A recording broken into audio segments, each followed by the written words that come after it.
On my channel commerce with me. आज इस video में अपन सेकंड मेथड देखेंगे। इससे पहले वाली वीडियोस में मैंने आपको फाइनल अकाउंट बता दिया था। इसके अंदर आपको 4 अकाउंट बनाने थे, रेवेन्यू, नेट रेवेन्यू, कैपिटल और बैलेंस शीट। ठीक है, इसका फॉर्मेट बता दिया था और क्वेश्चन कैसे करते हैं वो भी बता दिया था। आज अपन देखेंगे सेकंड मेथड। वो मेथड है replacement of fix assets under double account system. Fix assets का क्या किया जा रहा है, यहाँ रिप्लेसमेंट किया जा रहा है।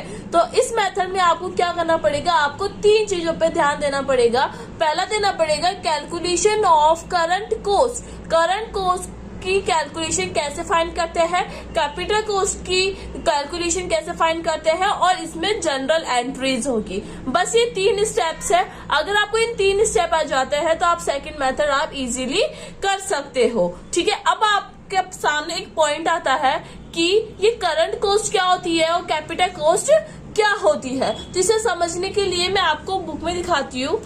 देखिए, treatment of replacement of fix assets under double account system, कि जब भी अपन कोई न्यू असेट्स परचेज करते हैं, उस न्यू असेट्स को परचेज करते हैं तो आप क्या कर रहे हो, पुरानी असेट्स को या तो आप सेल कर रहे हो या आप स्क्रैप में दे रहे हो। 3 कंडीशन यहाँ बन सकती है कि आप उस असेट्स को सेल कर रहे हो, ठीक है, या आप स्क्रैप में दे रहे हो, या आप उस असेट्स का कुछ पार्ट, नई असेट्स जो आपने परचेज की है उसमें यूज में ले रहे हो। 3 कंडीशन बनती है। तो इन 3 कंडीशन के लिए 3 एंट्रीज होती है जो अपन एंट्रीज में देखेंगे। ठीक है, और आपको इसमें ये बता दूं मैं कि करंट कॉस्ट क्या होती है। देखो, यहाँ करंट कॉस्ट वो कॉस्ट होती है, जैसे ये पेन है, इस पेन को मैंने 2 साल पहले 3 रुपए का परचेज किया था और आज जो मैं परचेज कर रही हूँ 5 रुपए में परचेज कर रही हूँ, तो इसकी आज की कॉस्ट कितनी है, 5 रुपए। तो ये क्या हो गई, आपकी करंट कॉस्ट हो गई। इसी तरीके से जो फिक्स असेट्स होती है, उन फिक्स असेट्स को अगर आप पुरानी सन्स में देखते हैं, पास्ट ईयर्स में देखते हो, जब आपने परचेज करी है तो उसकी कॉस्ट अलग होती है। बट अगर आप उसी सेम असेट्स को आज की डेट में परचेज करते हो, नहीं तो उसकी आज में कितना इंक्रीमेंट आया है, उसे क्या बोलते हैं अपन, करंट कॉस्ट बोलते हैं। ठीक है, तो आप देखो कैलकुलेशन कैसे करते हैं। एक तो आएगा आपका ओरिजिनल कॉस्ट। ओरिजिनल कॉस्ट कौन सी आएगी, जब आपने पुरानी एसेट जो भी परचेज की है, जैसे 1990 में की हो, 2001 में की हो, कभी भी आपने परचेज की है उस असेट्स को, ठीक है, उस असेट्स की कॉस्ट आएगी और उसमें कितना इंक्रीमेंट हुआ आज करंटली, उसमें पिछले ईयर से कितना इंक्रीमेंट हुआ, वो इंक्रीमेंट क्या लिखेंगे, इन दोनों को ऐड करेंगे, क्वेश्चन करेंगे, तब समझ में आएगा। फिर भी मैं आपको बता देती हूँ, जैसे ये पेन है, पेन पुरानी कॉस्ट कितनी थी इसकी, 3 रुपए, तो ये 3 रुपए आ जाएगा। इंक्रीज कितना इंक्रीज हुआ, 2 रुपए इंक्रीज हुआ तो 2 रुपीज आ जाएगा। इन दोनों को ऐड कर देंगे तो 5 रुपए आ जाएंगे। तो ये क्या हो गई, करंट कॉस्ट हो गई। करंट कॉस्ट निकालना आ गया आपको, क्वेश्चन करेंगे करंट कॉस्ट कैसे निकालते हैं। अब कैपिटल कॉस्ट। अब कैपिटल कॉस्ट क्या होती है, जो भी रिप्लेसमेंट कॉस्ट होती है। जैसे ये 3 रुपए थी, ठीक है, इस 3 रुपए से अपन ने 5 रुपए का पेन खरीदा, मतलब 3 रुपए को तो अपन ने छोड़ दिया, इसे रिप्लेस कर दिया। अब नए कितने का परचेज किया, 5 रुपए का परचेज किया, तो 5 रुपए क्या हो गई, आपकी रिप्लेसमेंट कॉस्ट हो गई। उसमें क्या करेंगे, जो भी आपने ये जो करंट असेट्स आपने कैलकुलेशन की है इसकी, उसमें से लेस कर देंगे, तो आपका क्या आ जाएगा, कैपिटल कॉस्ट आ जाएगा। समझ में आ गया आपको करंट कॉस्ट क्या होती है और कैपिटल कॉस्ट क्या होती है। अब इसका क्वेश्चन करते हैं, फिर आपको इजीली समझ में आ जाएगा। अब देखो, मैंने जो अभी फॉर्मेट बताया उस फॉर्मेट को मैंने यहाँ लिख लिया है। अब क्वेश्चन करते हैं। क्वेश्चन है इलस्ट्रेशन नंबर 5 है, a railway station originally build in 1992। जो रेलवे स्टेशन है वो कब बिल्ड हुआ था, 1992 में बनाया गया था 15 लाख रुपए में। कितने में, 15 लाख रुपए में। Is to be replace. अब क्या किया जा रहा है, उसे रिप्लेस किया जा रहा है, उसे हटाया जा रहा है, उसकी जगह एक नया बनाया जा रहा है, मतलब न्यू वन बनाया जा रहा है। तो ये क्या हो गई, उसकी पुरानी कॉस्ट हो गई, ओल्ड कॉस्ट हो गई। The total cost of construction, पूरा टोटल कितना लगेगा कंस्ट्रक्शन में, नई बनाने में 60 लाख रुपए लगेंगे। It is estimated that the construction cost has gone up by 150%। इसमें माना गया है जो 15 लाख है, उस 15 लाख का 1 लाख मतलब 150% क्या होगा, इंक्रीज होगा। ठीक है, तो अब देखो यहाँ इंक्रीज है कितना होगा 150 होगा, यहाँ लिखा हुआ है, ठीक है। ओरिजिनल कॉस्ट में हमेशा क्या आएगी, पुरानी कॉस्ट आएगी, ओल्ड कॉस्ट आएगी, यहाँ लिख देती हूँ ओल्ड कॉस्ट आएगी हमेशा। तो इसकी ओल्ड कॉस्ट कितनी है, 1992 में बनाया गया था, कितने का बनाया था, 15 लाख का। तो ये यहाँ आ गया 15 लाख।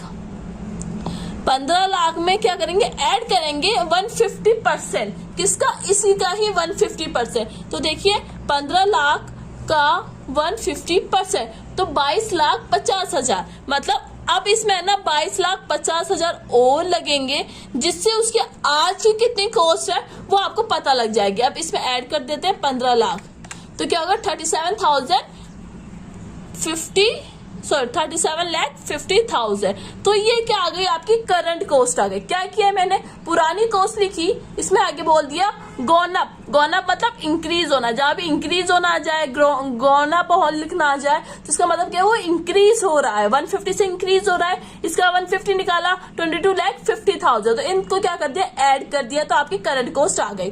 अब देखो ये करंट कॉस्ट यहाँ आ गई, तो देखो यहाँ करंट कॉस्ट है, तो यहाँ लिख दूं मैं करंट कॉस्ट 37,50,000, ठीक है। अब टोटल ऑफ रिप्लेसमेंट कॉस्ट, अब टोटल ऑफ रिप्लेसमेंट कॉस्ट कौन सी कॉस्ट होती है, ये वाली कॉस्ट होती है, ये करंट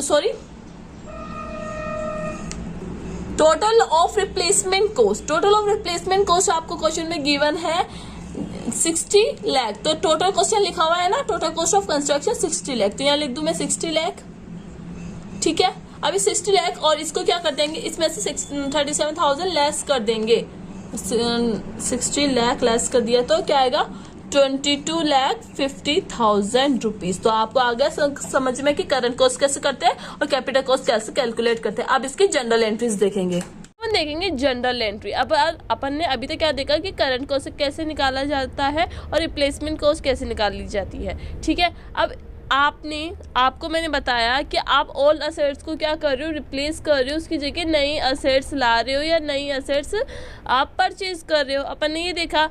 तो अब आप देखो कि आपके पास ओल्ड असेट्स के लिए दो कंडीशन हो सकती है कि आपकी जो भी ओल्ड असेट्स है वो पूरी तरीके से या तो ख़राब हो चुकी है या उसमें से कुछ पार्ट क्या कर रहे हो, आप यूटिलाइज कर रहे हो।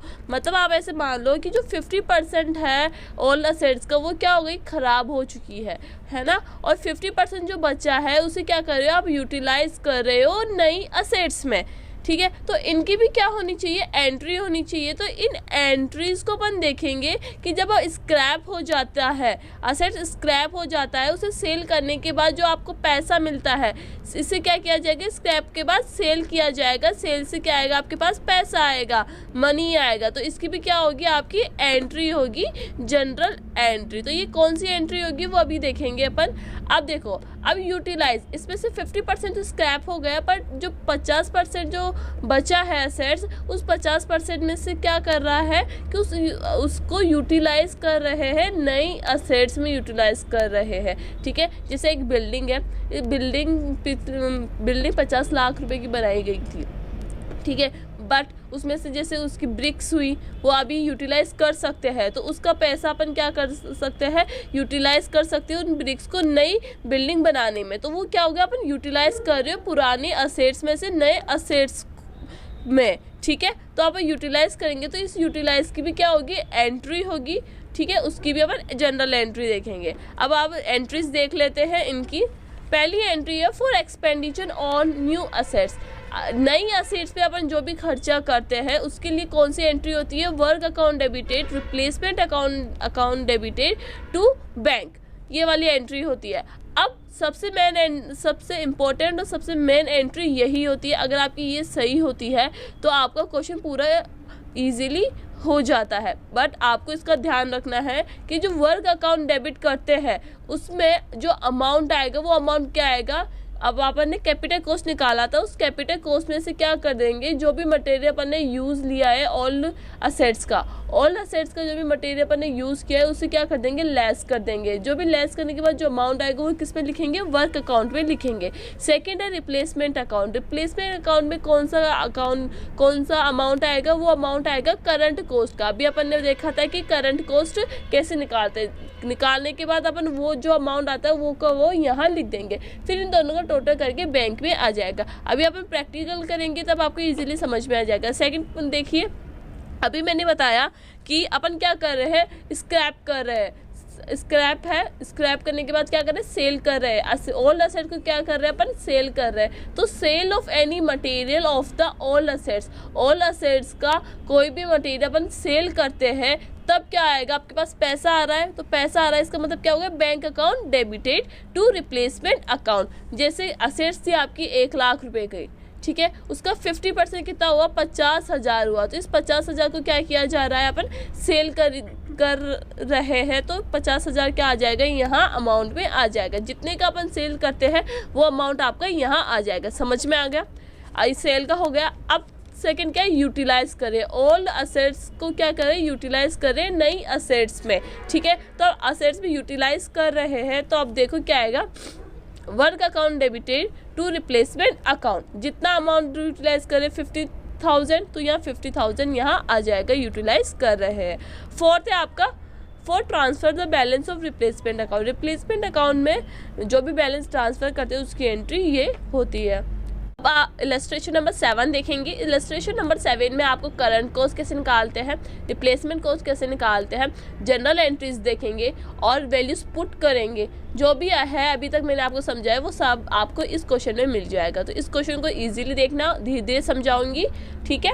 अब देखो, a gas company rebuild its work at a cost of 60 lakh. एक गैस कंपनी है, वो क्या कर रही है, दोबारा अपनी कंपनी बना रही है 60 लाख रुपए की, ठीक है। पुरानी देखो अब आगे, the work which had original cost, जिसकी ओरिजिनल कोस्ट मतलब उसकी पुरानी कोस्ट कितनी है, उसकी 24 लाख रुपए। मतलब जब उसने पहले बनवाया था तो उसकी कोस्ट कितनी थी, 24 लाख रुपए थी। अब वो वापस बनवाना चाहता है तो उसकी कोस्ट कितनी हो गई, 60 लाख रुपए हो गई है, ठीक है। In making the new work all material of 2 lakh was reuse. अब देखो, जो पुरानी बिल्डिंग थी उस बिल्डिंग में से क्या किया जा रहा है, 2 लाख का माल रीयूज किया जा रहा है। मतलब ऑल असेट्स में से न्यू असेट्स क्या किया जा रहा है, यूज लिया जा रहा है। ऑल असेट्स का जो मटेरियल है नई असेट्स में काम में लिया जा रहा है, कितना, 2 लाख रुपए, ठीक है। And some all material was sold, और जो भी बचा, ठीक है, मटेरियल, उसे क्या किया जा रहा है, सोल्व किया जा रहा है 80,000 रुपये में। ध्यान रखना, अभी मैंने एंट्रीज बताई थी रीयूज करने की, ठीक है, और जो स्क्रैप हो जाता है उसे सोल्व कर रहा है कितने, 80 लाख का। तो उसका अमाउंट देखो आपको इजीली गिवन है। अब आपको क्या गिवन है कि जो भी मटेरियल, लेबर और ओवरहेड है उसकी आपको कॉस्ट गिवन है 100%, 50% एंड 25% हायर देन नाउ। मतलब जो पुरानी कोस्ट है उस पुरानी कोस्ट से 100% ज़्यादा, 50% ज़्यादा और 25% ज़्यादा अब है, ठीक है।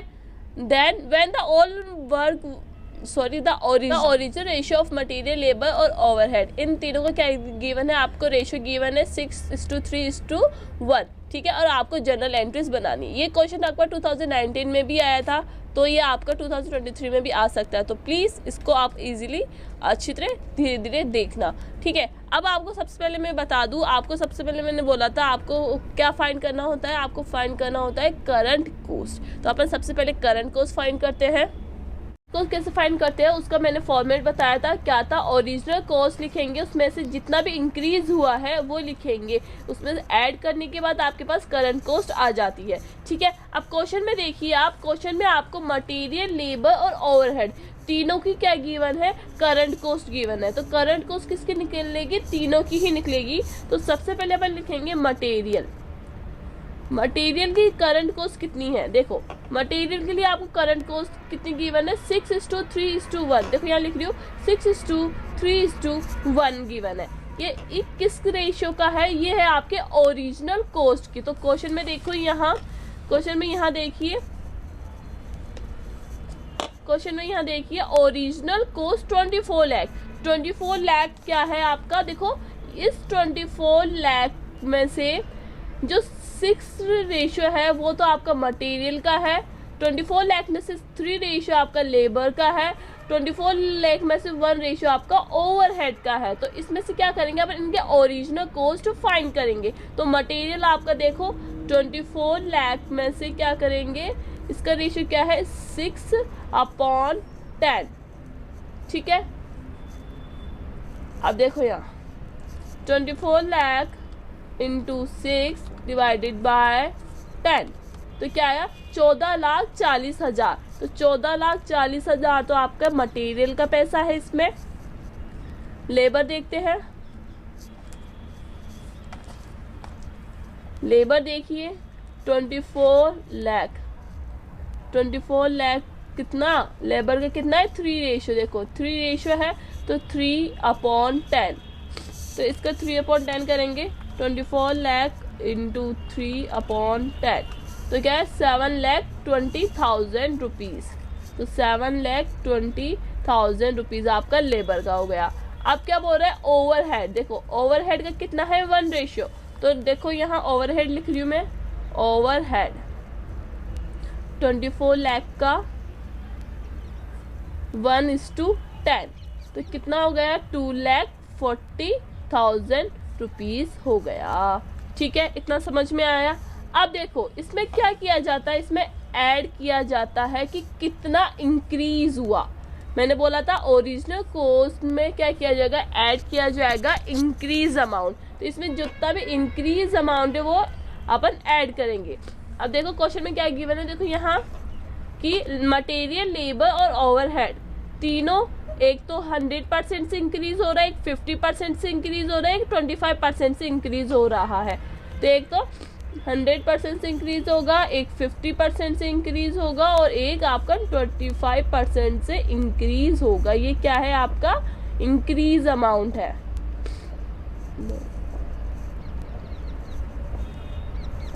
ठीक है, अब देखो इसका 100% कितना हुआ 14,40,000, तो इनको ऐड करेंगे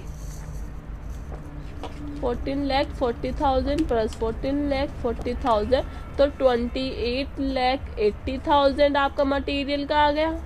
लेबर का देखो 50% तो 7,20,000 डिवाइडेड बाई 2 तो 3,60,000। इसको क्या करेंगे ऐड करेंगे तो क्या होगा 10,80,000। इसका 25% 2 लाख इंटू 25% तो क्या आएगा 60,000। से ये क्या होगा इंक्रीज हो गया। कितना इंक्रीज हो रहा है ये हो रहा है आपका 3 लाख। टोटल करंट कॉस्ट कितनी आई, टोटल करंट कॉस्ट क्या करेंगे इसको ऐड कर लेंगे, इसको ऐड करेंगे 28,80,000 प्लस 10,80,000 प्लस 3 लाख तो क्या आएगा 42,60,000 आपकी क्या आ गई करंट कॉस्ट आ गई। समझ में आ गया करंट कॉस्ट कैसे है। आपको ऐसे गिवन था कि 24 लाख आपको गिवन है ओरिजिनल कॉस्ट, इसमें से जो 6 रेशियो तो आपका मटेरियल का है, 3 रेशियो लेबर का है, 1 रेशियो आपका ओवरहेड का है। तो इनमें से इनका रेशियो निकाल के अब मैंने यहाँ लिख दिया। देखो एक तो ये मटेरियल का यहाँ लिख दिया, लेबर का यहाँ लिख दिया, ओवरहेड का यहाँ लिख दिया।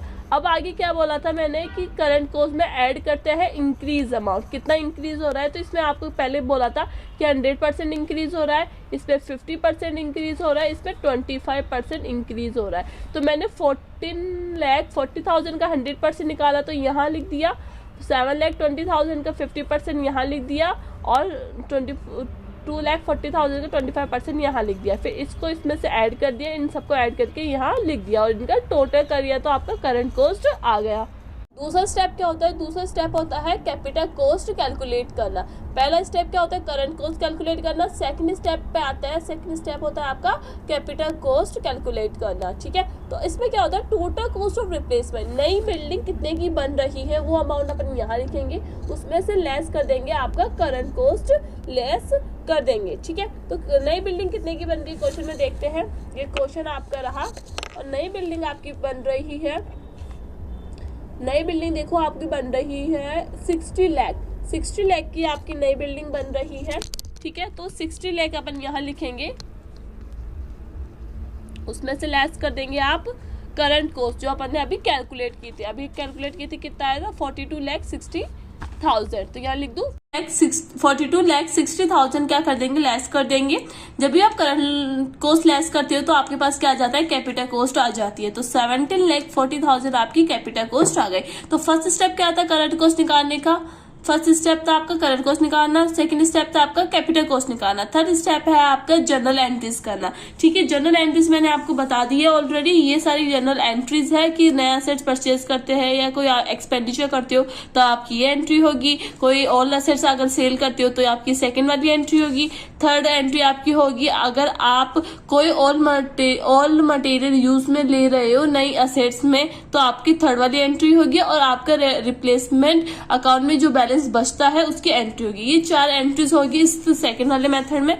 ठीक है, तो ये चारों एंट्रीज मैंने यहाँ लिख ली है आपके कन्वीनियंस के लिए। अब देखो, सबसे पहले ये 4 एंट्रीज करने से पहले आपको सबसे पहले ये 2 एंट्रीज पहले करनी है। पहली एंट्री करनी है सेकंड वाली, एक करनी है थर्ड वाली। सेकंड एंट्री कब होगी? ये सेकंड एंट्री जब आप कोई सेल करते हो। ठीक है, मैंने अभी बताया था सेकंड एंट्री क्या है, sale of any material of the all assets. All assets का जो भी मटेरियल आप सेल करते हो वो आपकी सेकंड एंट्री में लिखते हैं। क्या है? वर्क अकाउंट, सेल करती हो तो आपके पास क्या आ रहा है, पैसा आ रहा है, तो आपकी ये वाली एंट्री होगी। Bank account debited to replacement account, तो बैंक अकाउंट वाली कब होगी? जब आप सेल कर रहे हो। तो क्वेश्चन में आपको देखना है सबसे पहले कि आपके ऑल मटेरियल सेल कर रहे हो या नहीं कर रहे हो। तो आपके क्वेश्चन में देखो, यहाँ आपको बोला गया है कि ऑल मटेरियल वो सोल्ड। ऑल मटेरियल क्या किया जा रहा है? सोल्ड किया जा रहा है 80,000 का। तो कितने का सेल किया जा रहा है? 80,000 का सेल किया जा रहा है। तो 80,000 यहाँ जाएगा और 80,000 यहाँ आ जाएगा। ठीक है, ये वाली कौन सी हो गई? सेल करने की एंट्री हो गई। अब सेकंड वाली एंट्री कौन सी है? आपकी रीयूज करने की, मतलब आप ओल्ड मटेरियल रीयूज कर रहे हो।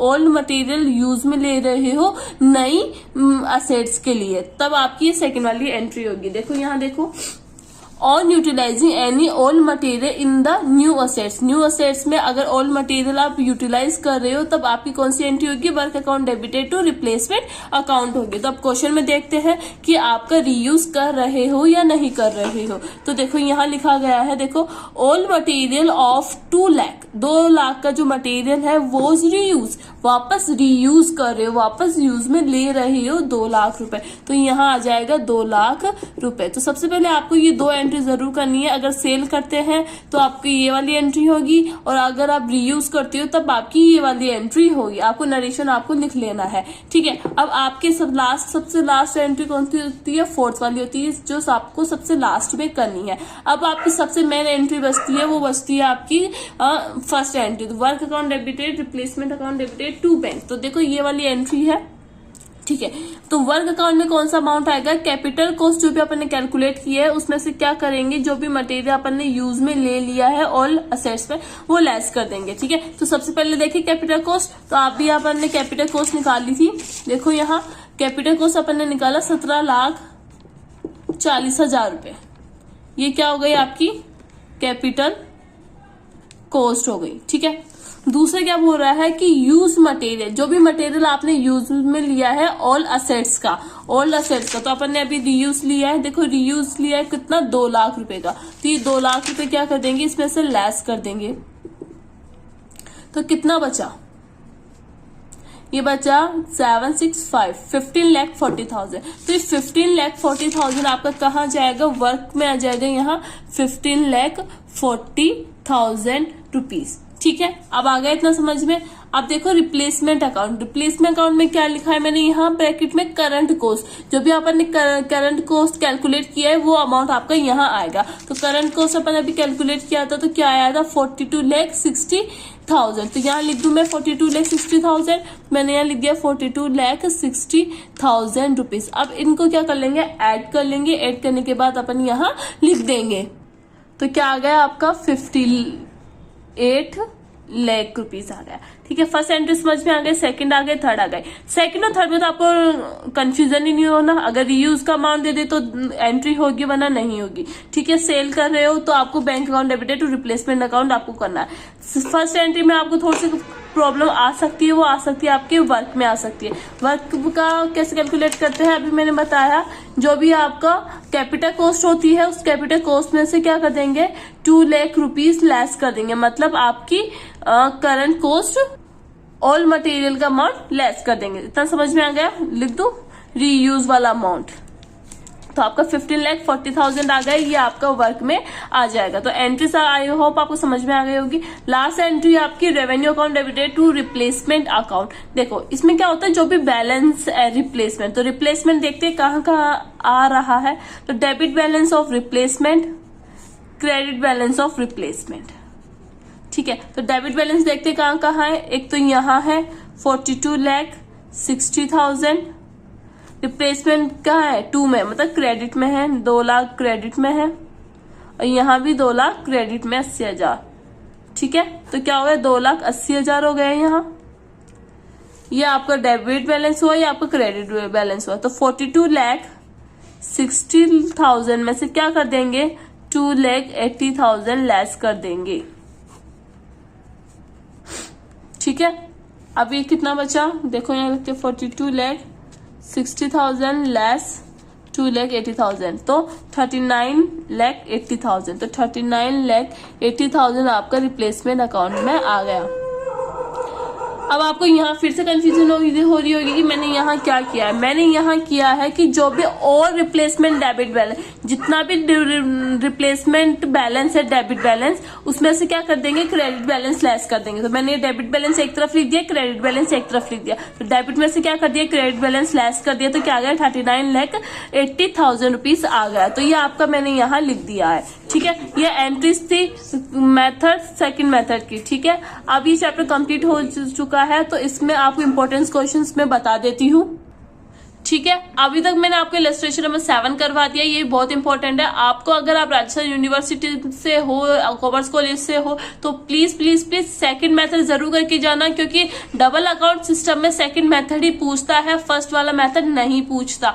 वापस बोल रही हूँ, ये मेरी गारंटी है, सेकंड मेथड ही आता है। मेरे टाइम भी सेकंड मेथड आया था, और अभी भी सेकंड मेथड आएगा, पिछले साल भी सेकंड मेथड ही आया था। तो सेकंड मेथड के जितने भी क्वेश्चन है आपको कंप्लीट करने हैं, और इम्पोर्टेंट आपको मैं बता देती हूँ, इलस्ट्रेशन आपको जरूर करना है और उन्हें घोल के पी जाना है। उनमें से सेम आएगा क्वेश्चन, अगर आएगा तो इस चैप्टर में से। इलस्ट्रेशन नंबर 7 मैंने करवा दिया है, जो 2019 में आया था, ठीक है। अब इलस्ट्रेशन नंबर 8 की बात की जाए, तो इलस्ट्रेशन 8 भी बहुत इंपॉर्टेंट है, पर इसमें थोड़ा सा ट्विस्ट है। तो आप मुझे कमेंट में जरूर बताना कि इसमें क्या ट्विस्ट है, और आपके लिए मैं इसके लिए एक वीडियो भी बनाऊंगी, ठीक है। इलस्ट्रेशन नंबर 8 आपको करना है, इलस्ट्रेशन नंबर 9 आपको नहीं करना है, क्योंकि आपको है ना इलेक्ट्रिसिटी से रिलेटेड जो क्वेश्चंस है इसमें, वो आपको कंप्लीट नहीं करना है, क्योंकि आपके आउट ऑफ सिलेबस है, ठीक है।